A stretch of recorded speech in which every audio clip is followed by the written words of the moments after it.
Hey guys, this is my new Boho wall decor.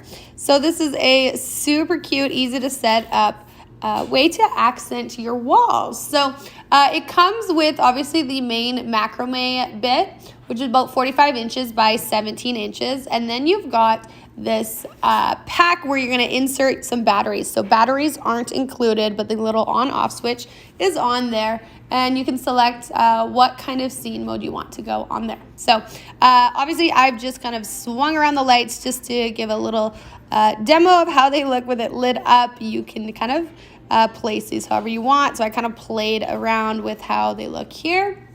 And then it comes with a bunch of little clips to attach if you want like photos or keepsakes along the strings as well. So you could really customize this if you wanted to. However, I'm just using it with the lights and the macrame because I just like this kind of minimalistic boho look with it.